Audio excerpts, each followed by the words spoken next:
The fury of a demon instantly possessed me. I knew myself no longer. My original soul seemed at once to take flight from my body, and a more than fiendish malevolence, gin-nurtured, thrilled every fiber of my frame. I took from my waistcoat pocket a penknife, opened it and grasped the poor beast by the throat, and deliberately cut one of its eyes from the socket. I blush, I burn, I shudder while I pen the damnable atrocity. Beneath the pressure of torments such as these, the feeble remnant of the good within me succumbed. Evil thoughts became my sole intimates, the darkest and most evil of thoughts. The moodiness of my usual temper increased to hatred of all things and of all mankind, while from the sudden, frequent, and ungovernable outburst of a fury to which I now blindly abandoned myself, my uncomplaining wife, alas, was the most usual and the most patient of sufferers. One day she accompanied me upon some household errand into the cellar of the old building which our poverty compelled us to inhabit. The cat followed me down the steep stairs and, nearly throwing me headlong, exasperated me to madness. Uplifting an axe and forgetting in my wrath the childish dread which had hitherto stayed my hand, I aimed a blow at the animal which, of course, would have proved instantly fatal had it descended as I wished. But this blow was arrested by the hand of my wife. Goaded by the interference into a rage more than demoniacal, I withdrew my arm from her grasp and buried the axe in her brain. She fell dead upon the spot without a groan.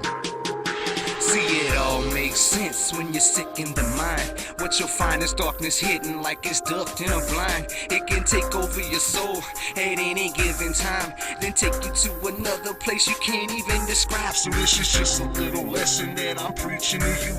Get your shit together before them demons can get through, because if they can, it's gonna be the last thing they ever do. Murder everything and won't hesitate to use a noose. It's gonna be amazing, homie, like it or not, cause when they take over, it feels like a heroin shot. So stop fighting, man, just take it in hot.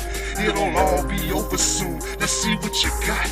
Oh, a murder spree, now let's see how it feels to be ripped from the inside out of me. I can't even believe why it feels so good, man. How could this be? It only feels like it should, but this is not what I wanted to accomplish in life. That's what you told yourself right after you murdered your wife.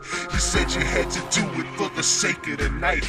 It's only a dream, there's no need for a fight. And don't hesitate, my brother, the deed is now done. Your wife is gone, that's when you grabbed your shotgun. And what happened next, man, you caught a bad one.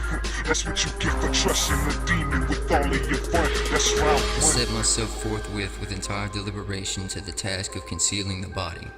I knew that I could not remove it from the house either by day or by night without the risk of being observed by the neighbors. Many projects entered my mind. At one period I thought of cutting the corpse into minute fragments and destroying them by fire. At another I resolved to dig a grave for it in the floor of the cellar. Again I deliberated about casting it in a well in the yard, about packing it in a box, as if it was merchandise. Now just when you thought that the shit was all over, the kids came home and started playing with Rover. Never knowing what they daddy did, thought things were fine. That's when they found their mommy lying in a pile of lime. And the demon didn't hesitate, not this time.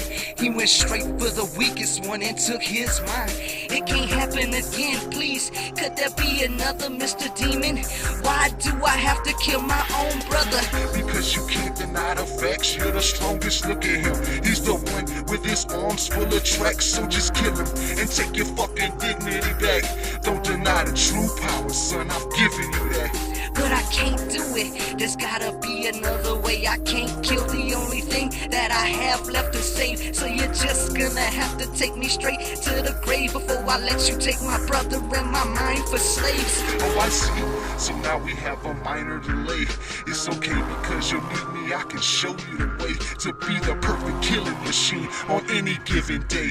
The monster inside of you is ready to prey, so let him out and enjoy the fun. Leave him all to lay before you lose your sanity to one of my evil games. Just let me take over before you get stricken in vain. I'm telling you, boy, once and for all, darkness remains, darkness remains.